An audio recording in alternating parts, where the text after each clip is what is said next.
Um, oh, before we get started, just be sure to like and subscribe for this video. And so we're back. We're back for another review of the Real Housewives of Potomac, Cleaning Up the Mess, season 7, episode 10. Okay. Was it just me or was this episode it wasn't bad, but it was like choppy? Like we just kept getting all these chops of people's lives. And I'm like, is it because they're so mad at each other they're not filming with each other? Like it was all over the place to me, but that's just me. Okay, so we get, for the most part, we begin with Robin and Giselle and their podcast, Reasonably Shady. Okay. Who is listening to these dumb broads on the podcast? There is nothing about the way either one of them live their lives that I would be ever inclined to take advice from them. Okay?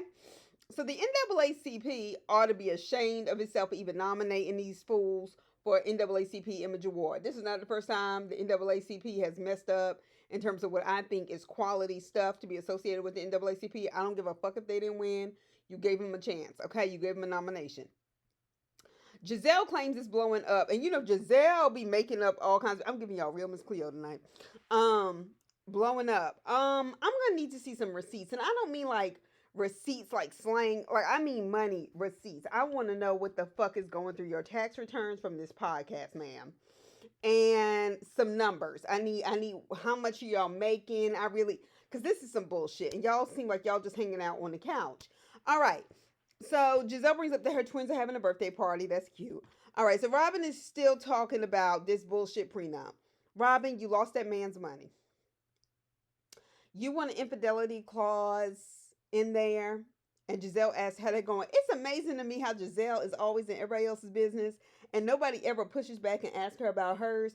I don't know why they haven't ganged up on Giselle yet. I don't know why. All right. So Ashley, anyway, reported to Giselle. Okay. uh that Robin and Wendy had a moment because you know if Giselle has an enemy, Robin has to have that enemy too. She said, "Well, you were saying that Wendy was saying that she loved her and all this other stuff, and Robin acted like the weak bitch that she always does and backpedaled and shit, like she wasn't enjoying hanging with Wendy." So you're either being fake with Wendy or Giselle. It doesn't matter. That's a weak ass bitch move. Yeah, and we had fun. And no, it wouldn't have happened if Giselle was there. Be a woman, stand in that. Golly. Anyway, so Candace and Chris, they're talking. Candace is preparing for a graduation party with her MBA from Howard. Congrats, girl. You know how I feel about you, but congrats. Her behavior is not a good look. It's just not get. I'm glad you can read music contracts now. They asked her in her confessional, and when because they're asking her more about her situation with Karen, because there's a lot of open wounds from that Miami trip. And they said, well, when did you come to like basically the conclusion where you remembered speaking about Karen and Ray? And she said a producer told her she said it.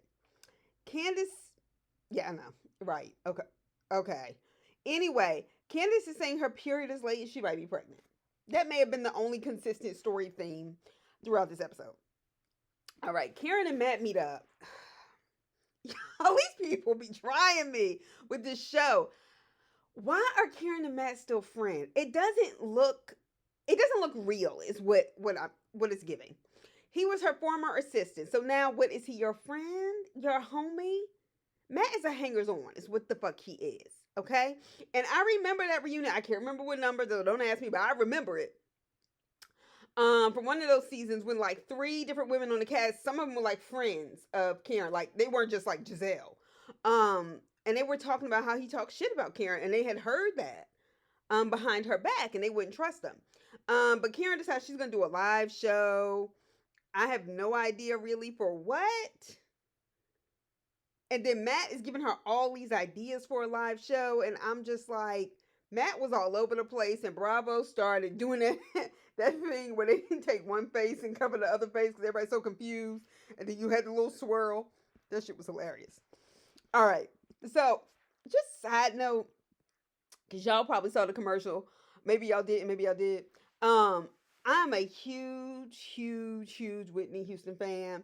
Anybody who knows anything about me knows I love some Beyonce. She is my favorite star, but Whitney Houston is the best singer that ever lived. Period.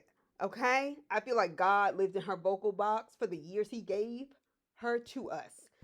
For a very long time, at least, of those years.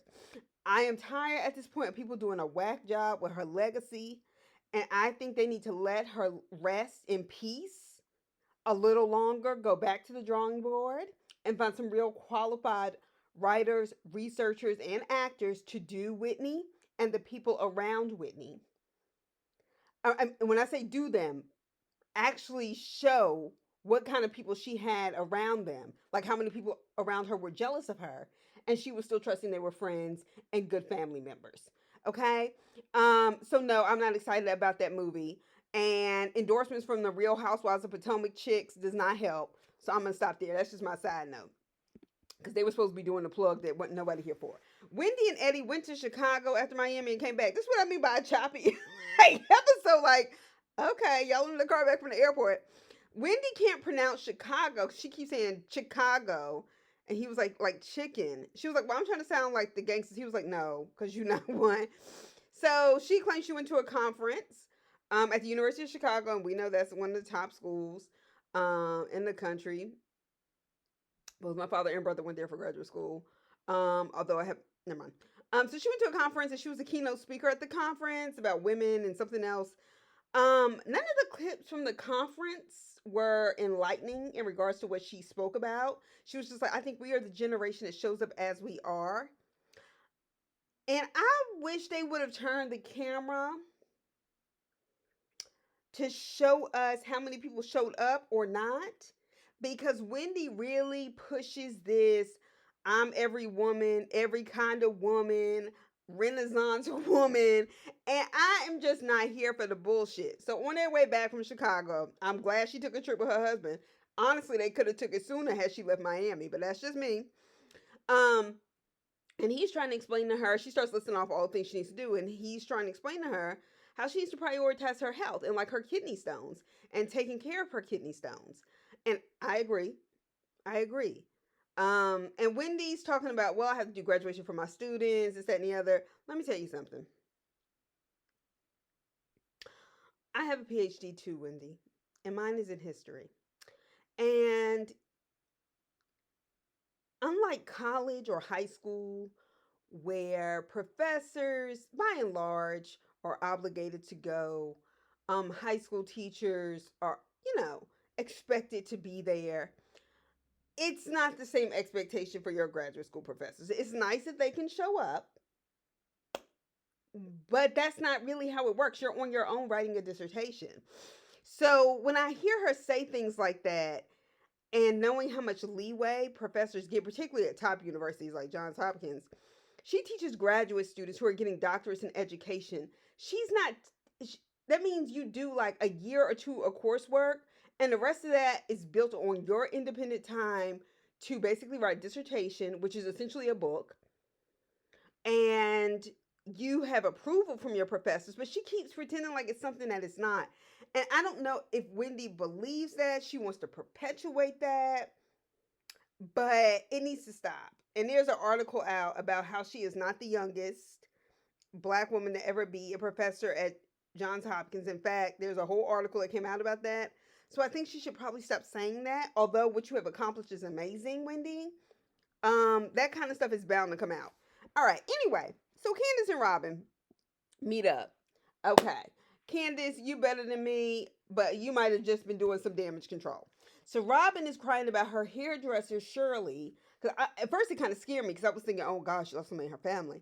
I mean, it's still terrible, but I think I just thought because of her emotional reaction. Apparently her hairdresser, who's a close friend of hers too, just lost both her brother and her sister in a car accident. And those kind of deaths that come out of nowhere are very, very difficult. And it's very difficult to watch somebody go through. Like, I had the unfortunate experience of my cousins, which was my father's sister's kids. My aunt was killed in a car wreck. And, they were like 16 and 18 when it happened, figuring out what they were going to do with their lives. And it was hard. Like, you're heartbroken for them. Um, so it would have been hard for me to come and do some stupid scene like this. That, child, what kind of contract y'all signing? But sometimes you can just say, fuck it. Because at the end of the day, they're going to need a show, at least for this season. Anyway, Candace said she's the only person. So Robin says, well, I see you like a little sister. And Candace says, well, you're the only person I feel like that with. And that's, I was so hurt by it. I was like, I didn't even know y'all was cool like that. Y'all some, Candace, they fake bitches, but so are you, okay? So you're in good company. Then she says, I don't understand why you couldn't talk to me. Why you had to do that at the table. Legit. But you put it on IG Live. I don't know how many followers Candace has, but I would probably say it's well into the 100,000s, if not over than it, if it's not more.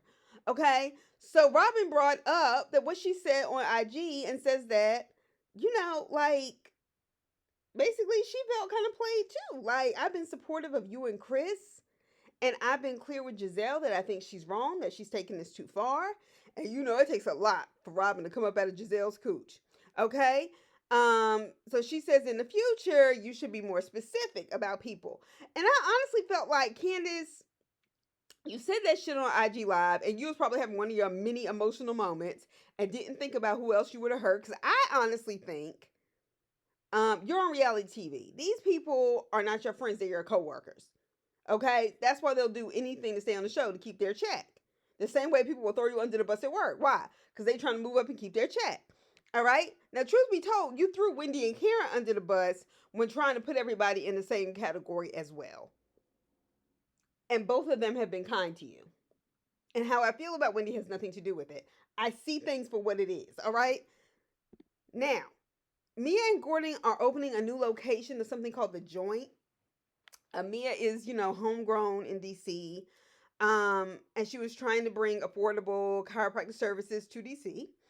And, there's nothing wrong with that in and of itself. They're having an opening. They ask her in the confession about how she develops these businesses. And basically she says, somebody asked her, it's just Gordon's money. She was like, well, some of it's personal, some of it's business. I think what she meant to say is investors, but okay. And she said, but I'm tired of dealing with lawyers right now, so I don't want to talk about it. People do not, I feel like, I don't really watch a lot of the other Housewives shows, but from what we usually see, like I might catch reunions and stuff, I feel like white women are not questioned about how they get their money, and not necessarily because they work. And I just have a real problem with this sort of like, black people have to explain their money like they're in court. I'm just saying, I'm offended by that. Anyway, Karen shows up and says it's a no-brainer that she would show up for Mia because she takes her friendship seriously. They're not a joke to her. And that's why I can respect Karen. Okay, even if she does sit down with, shit boy Matt. Anyway, Karen asked about her mom, and Karen, being the mature grown woman that Karen is, apologizes for asking about her as she saw that Mia was getting upset. And I think Karen possesses incredible emotional intelligence, and emotional intelligence in a way, because there's people that have emotional intelligence and use it to abuse, to hurt, and to maim, to pick up on people's feelings, and then to see how you can manipulate them. And Karen goes, even in front of that camera, and says, I apologize for asking. Like, I didn't mean it. I just thought she would be here. And Mia totally didn't take it personally or whatever. And that's why I respect Karen. So Ashley goes to Uncle Lump's. Let me tell y'all something about Uncle Lump. Uncle Lump is the man, okay? Because Uncle Lump will fucking keep it real. And shout out to Aunt Monica while we at it. It is good to have people like that in your corner who will keep it real with you, who will have your back, even though they know you're in a tough spot and know you may not be making the decisions they want you to make, but they got you. That's family. That's love. Okay? So she said she wanted to bring both the kids or whatever. It's what, Dylan and Dean? Yeah. And she only comes with Dylan, the smaller one. She said Michael complains about her taking both the kids, and essentially she left Dean with him. He said, you never planned anything right, this, that, and the other. And the way she was describing it, is ways we've seen her and Michael interact, but also Michael being aggressive with her. Michael talks to her like she's a child. Michael does not see her as his equal. Take that how you want, be it based on sex or race or both. Okay? And she said that Dean, who's two, just starts yelling, "Stop, stop," when they're yelling. And Aunt Monica was like, "This is not good." Both of them were like, "That's not good. Staying in this situation is bad. It's time for you all to separate." When a little child is doing that, that's telling. And it's telling that it happens a lot. All right? So I said it before, and I'm glad Ashley finally admitted it on TV. And if she would not have been with her family, we would have never gotten it out of her. But I said this on previous reviews. I'm glad she finally admitted that she is scared about being on her own. Her aunt Monica said, "You're never on your own." And she was like, "I know, but I am." And both of them were like, both her and her uncle and her aunt were like, "Y'all need to separate." And Ashley, truth be told, I know it's scary. I can't imagine how scared you are, but you're alone now, honey. You're afraid to be poor or financially insecure because you don't really know how to make money otherwise, except for being on this show. Divorcing Michael is not going to mean you're not a part of this show. Honey, have you watched the Housewives show? Do you know how many women continue to make money off this show after the fact? Like, I a lot of women feel that way. A lot of women feel that way. So I'm not trying to shame her for that, but I want her to take a real good look at herself while she's still talking shit about everybody else. Okay? So she's afraid, I really feel like, and this is just me observing, these seasons over the years. I think she's afraid of being like her mother. Without much money, trying to take care of two kids. She said she had to go and live with her grandparents who, loved her and embraced her. And her Uncle Lump, she said, really helped raise her. As we can still see, he's like her father figure. And she needs to deal with that trauma. And she needs to continue to go to counseling as she tries to get through this divorce. Because Michael and her are not in love. She didn't say, "I'm still in love with him. I don't know what's changed about him." She was talking about the nuts and bolts of everyday life. I don't want to be this single mother, not sure how to take care of these kids. And her aunt's like, "You're a great mother." And I do think she's a good mother. I think she's afraid of appearing like she's alone, which is something that comes with when you're a black woman by yourself. White women are empowered to walk away, and then they go around proud single moms after black women have had to walk around with scarlet letters on their heads for generations. Okay? Ashley, you gonna be all right. You gonna be all right. And I think, she's afraid of being like her mom, but she also has to consider that her mom has substance abuse issues. And that's not her case right now. So she can do it. She can do it. So Candace picks up her mom from the airport. This is what I mean by this is just choppy. Just when we getting somewhere, we go somewhere else. So Candace picks up her mom from the airport. I was like, oh, they okay. So Candace says she has learned to let a lot of what her mother says roll off her back. Candace says she held on for a very long time about the relationship she felt like her and her mother should have. Yes, you did. And you and your mother clearly still have that tension. And on the way, Candace says, "Well, my period is late." And so her mother said, "Well, what does that mean? Does that mean you're going to have a baby?" And her mom was like, "Oh, a baby." Like, she said it kind of snarky, but she was like, "Well, I think it'll be good because if you have a baby, maybe y'all will calm down and stop cursing so much." And Candace was like, "Kids can hear curse words and know they're not supposed to be using them." And Dorothy, truth be told, the way Candace cursed, I know she got that from you, Miss Psychologist. But anyway, then we jump again. We jump to Giselle's kids having their 16th birthday party. Though, let me tell you something. I can't stand Giselle, but I think she has some of the smartest. They are beautiful young ladies who don't act like Giselle, which I find amazing and applaud for. Bless their hearts. Jamal shows up, even though he told the whole internet he would never film on Real Housewives of Potomac ever again after that Monique stuff. He told the whole internet. But you back on TV, Jamal, and that's the problem I have with him. He got one foot in the door and one foot out. The Bible says, be hot or be cold. Do not be lukewarm. Yeah, okay. I went to Sunday school. Okay. I grew up in a Christian house. Okay. And just like, I'm going to tell you why I have problems with him. Anybody who would take over the church of Eddie Long after knowingly he was molesting or participating in inappropriate sexual behavior with young men and boys, after leading whole parades against homosexuality in Atlanta, and I know because that's where I'm from, and I remember watching it on the local news, and he did all of that, and those are just the kids we know of. I wouldn't have wanted to take over a place like that. I'm still confused about all them people who still go to New Birth and who still listen to that. That's and then for him to do, when I said one foot in, one foot out the door, here you are taking over Eddie Long's church, but then hosting premieres of Surviving R. Kelly. Is that really what you want to do? I think you should stay out of that, bruh. And seeing that you have young girls, I'm gonna need you to be a little bit more discerning about what you do. Not just simply young girls, you got a lot of kids.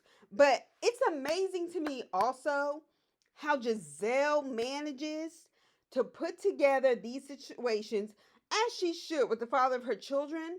But when people ask her questions, it's actually that people don't ask her questions about her and Jamal. She is very like political, straight to the point. That's it. That's all I'm answering. But she can ask everybody else about their man. He has embarrassed her so badly, then cheated on her a second time. Well, when we say second time, the second time they were together, we know there's multiple instances within that. And she just acts like, oh, we have this great co-parenting relationship. We had this, we had that. We talk about everything under the sun. Really? He was telling you about all the bitches he was fucking. What's wrong with you? What's wrong with you and your self-esteem? Anyway, so Giselle has a separate room for her friends and a girls' party. And I thought that was cute. I think at 16, you can allow them, and you can still be close quarters and that kind of thing. But just, it's good to just kind of let them have a little freedom. So Giselle and Jamal give a little speech. He starts talking like he's at a gala and just basically says, thank you that we never had to bail y'all out of jail. And Giselle was like, huh? He was like, I mean, they've been good kids. She was like, yes, they have. And Giselle says that her twins are basically who she wishes she was at 16. She wasn't as confident. She wasn't as strong. And I thought that was a really nice statement, which I think is the kind of vulnerability Giselle should show more often on this show. But she's not, because she's just an evil bitch. Now, I just knew some shit was going to break out in that room with her and her friends, but it didn't.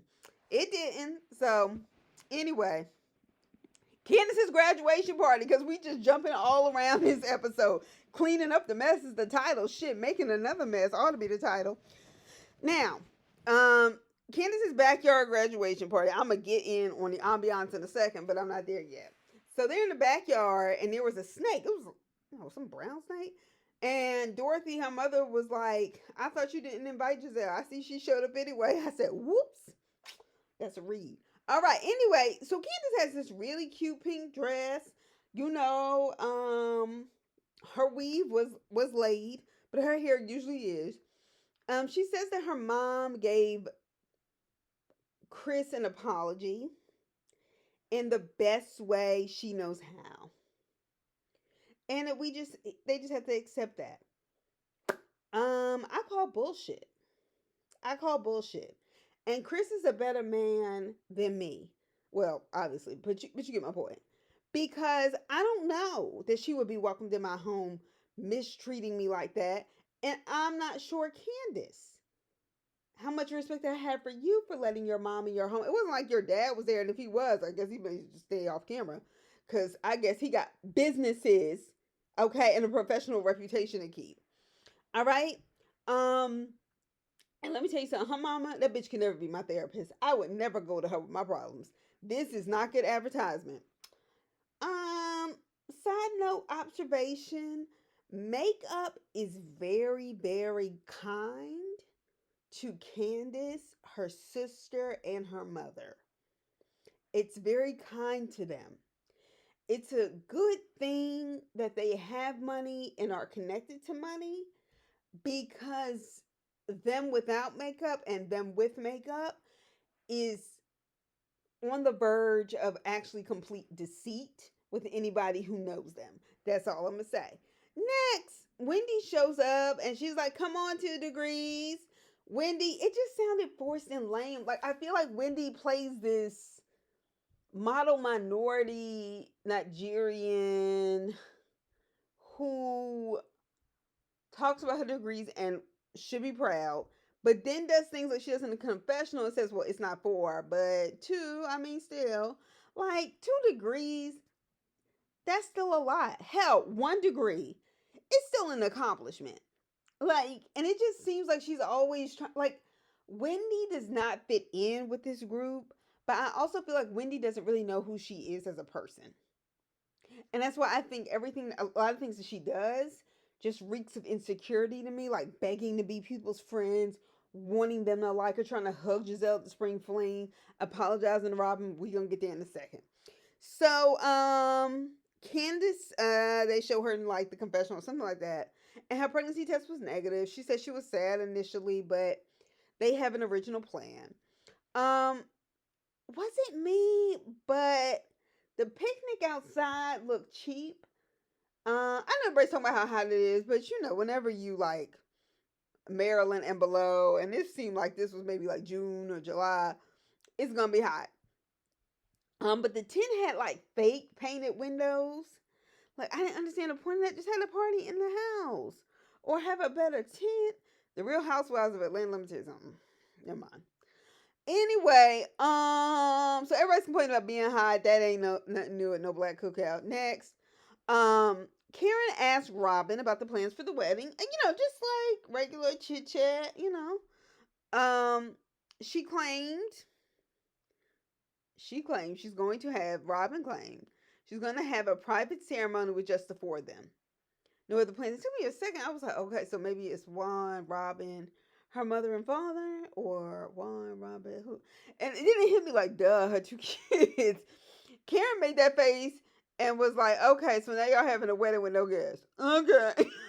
Karen played the entire shit out of her. That shit was hilarious. So Wendy and Robin talked about their drunk conversation. Their drunk conversation was initiated by Wendy. Okay? Robin said, well, I had time to think about it. Robin asked basically why Wendy was comfortable saying that away from the group, but not in the group. She says she always has to win an argument or a conversation in front of everybody. Robin,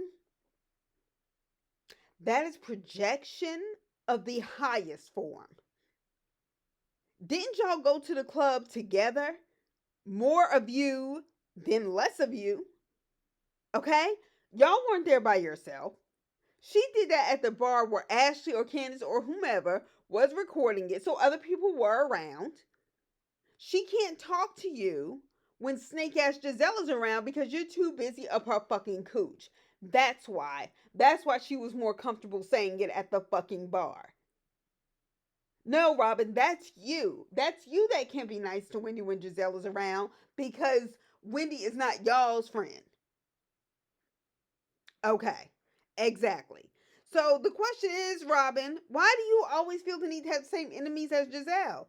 The only reason why you're taking up for Chris before somebody goes, well, she's taking up for Chris and coming to Candace's defense, is probably because you knew about the trouble Juan is currently in around the allegations at Common State before we knew and didn't want people calling it karma by the end of the season because it was bound to become public. Wendy is an insecure person. And that is why she's apologizing to Robin. Because I would have said, fuck that bitch and made every fucking scene awkward or walked off that motherfucking show. Because if you got all these jobs, baby, go do all these jobs and then find a new one to replace this one. Okay? So she explained that she was sorry for saying the things that hurt her. I guess when she read her down about her and Juan Dixon's relationship, I guess saying I'm sorry that I hurt you is a way to apologize, but she didn't tell no lies. Next. Okay. She explained that she was sorry for saying, whatever. And then Wendy basically Robin said, was there anything you want me to take accountability for? And then Wendy asked her to apologize too. Wendy just seems to go too hard. And then once they apologize, she's like hugging and cheesing really hard. And it just seems to me that Wendy tries too hard to pretend like she's a friend. She just wants to be accepted in a group so badly. And that to me is a woman that needs to grow the fuck up. All right. And that's why, and I don't like her. Anyway, and Candace, I told you this whole different shit going on. Karen and Candace have a sidebar. Candace claims that she was sorry, that she was being messy and drunk with a demon. That's still an excuse, Candace. When you were talking to Ashley, you weren't drunk. You weren't. If you were talking about the night at the party when y'all were at the table, that the reason why you denied it was because you were drunk, I'm not buying it. But you do owe her an apology. Karen accepted the apology like the grown woman that she is. But I'm glad Karen was in a confessional. Like, I'm still watching her. I'm thinking to myself, good. Because anybody who will do it once, what? Will do it again. So Ray and Chris. So Ray, being kind of like the old wise man of the group, mentions to Chris, Giselle's not here. Chris says, in a very respectful way, her feelings are her feelings. But that was not my intentions. I was just simply trying to explain to her how Candace basically processes her emotions to help them be better friends. He said, if I apologize, it would be admitting to doing something wrong. And I completely agree. Giselle is a perpetual liar. So don't apologize, because the next time y'all have an argument and he brings up like, oh, well, you accused me of such and such, she's going to be the type that goes, well, if you didn't do it, what did you apologize for? Like, you can't win with that bitch. And that's why I don't understand why all of the people on this cast have not gotten together to fucking fuck Giselle up. Give her what she came for. Give her what she needed and get this bitch off the show. She's whack. I don't like her. She's mean. She's nasty. The fact that she was ever the first lady of somebody's church is mind blowing to me. And everything about her is just like so awful, inside and out, that I can read her in the scene where she isn't even there. So she starts crying. Candace, as she's giving her little graduation speech, she starts crying and thanks her mom for being her example and getting her degree. And her mom very gladly welcomes it and says, yes, yes, I was the example. And I was thinking to myself, Candace, whether he there or not, your father isn't a doctor. Your bonus dad wasn't a doctor. Your father, who may not like to be seen on TV, may not have wanted to be seen, Real Housewives of Potomac. He may have been there, may not have. But Dorothy is not single-handedly responsible for that. And I just find that weird. Okay, she's still looking for her mother's affection. Her husband leaves because he has a moment. And he's mad about Ray asking him to apologize. I completely get it. I completely understand it. Candace, you didn't think to look around and worry about your husband, why he wasn't at the dancing part of the party? And you're thanking your mother, who's been perpetually disrespectful to him? None of that crossed your mind. Candace, grow up. Real Housewives of Potomac, that's what it was. Oh, y'all, keep in mind, I'm going to be reviewing the Hulu series Kindred, one of my favorite books by Octavia Butler, this week. So make sure you like and subscribe so you can get the updates. All right. Y'all have a great week.